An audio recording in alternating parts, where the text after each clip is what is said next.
Lapad ng katawan nito ah. Good news para sa Barangay Ginebra. Player at hindi lang basta player, kundi big man na palalaroin na ng Ginebra ngayong finals para makatulong or makatuwang ni Japet Aguilar sa ilalim. Ibinalitang palalaroin na. Sino nga ba ito? And Jordan Heading isasahog din sa Converge. So yan nga ang ating mga tatalakayin. Pero bago ang lahat shoutout sa mga solid nating ka-teammate na sila Malyari Mascareñas, Rosauro Orbino, Jobe Lurot, Tony Colasito, and Amerland Towers. Jordan Heading, isa sa pangalang pinakamatunog ngayong napag-uusapan na siyang isa. Noon pa may nakitahan na ng napakalaking potensyal sa paglalaro ng basketball, lalo na nung nakita at naging bahagi ito noon ng ating national men's basketball team. Si Jordan Heading ngayon napag-usapan matapos di umano pumutok ang pangalan sa isang kalamoy hint na nanggaling kay Sir Snow Badwa. Credit po na siya nga pong pinost naman ni Pinoy Ballers na kung saan ay nakasaad rito na Jordan Heading to Converge. Gumalaw na baso ni Rapunzel, pero gumagalaw ang baso ni Delta. Mas matindi yun. Magugulat kayo mula ulo hanggang paa. In English, from heading to foot.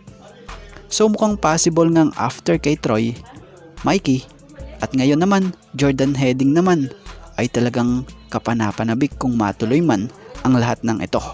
Dahil kita naman natin na talagang kakayanin rin ng Converge makipagsabayan sa mga ika nga ng iba bigating teams or higanteng mga teams dito sa liga. Biro mo, Jordan Heading yan. Legit na scorer yan at alam yan ng marami. So kung makuha ito, kung sakali ng Converge siya, gandang addition ito para sa team. Kaya lang, bago yan, syempre, may pagdadaanan muna ang Converge bago makuha nila itong si Heading. Una, si Jordan Heading ay naglalaro sa West Adelaide Bearcats sa NBL 1 Central. Pangalawa, Terra Firma Jeep ang may karapatan or hawak ng rights nito. So need pa nilang makipag-transaction sa Jeep pag ganun. Pero ang kagandahan naman rito si Jordan Heading ay kilala na ang ilang staff ng Converge at lalo na itong team manager ng Converge dahil nakasama niya na ang mga ito sa Strong Group Athletics noon na siyang kabilang sa nakakuha ng kampyonato kasama ang team. So ano sa palagay nyo Jordan Heading to Converge na nga ba ito? Barangay Ginebra, nasolusyonan na ang kakulangan nila sa big man. Ngayong napabalitang may paglalaroing big man si Coach Tim at etong Ginebra na kamakailan lang nakita nating may iniindang injury. At miracle ito at good news para sa team. Dahil yung nakita nyo nung nakaraang nakasaklay na si Joe Devans ngayong finals ay may go signal na para makalaro muli kasama ng Ginebra. Na kung sa ay ayon sa update ng legit na website na The Manila Times, credit po, Cone expects injured Joe Devans to be back in finals. So yan, kung ganon, magandang balita ito para sa Ginebra dahil need talaga ni Japs ng baback up sa kanya.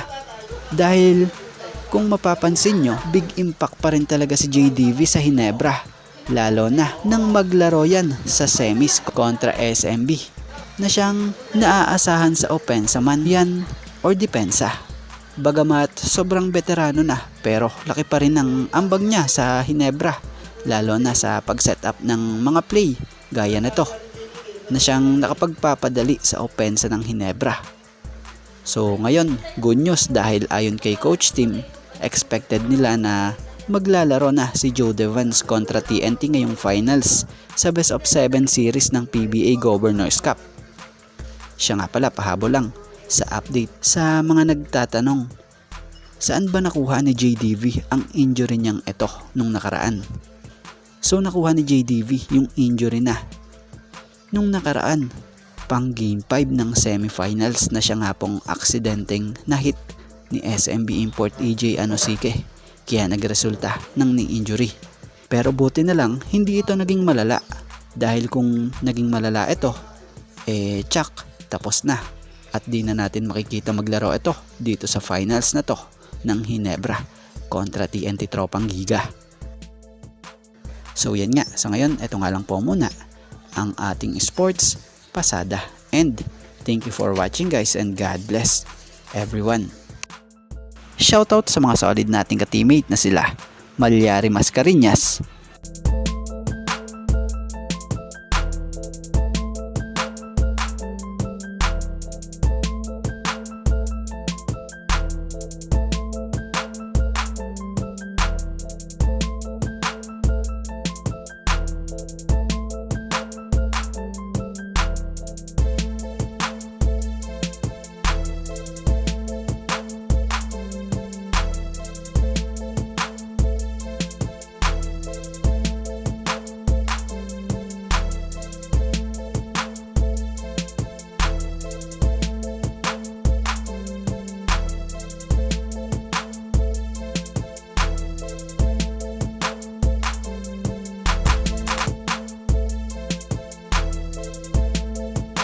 Rosauro Orbino,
Jobe Lurot,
Tony Colasito,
and Amerland Towers.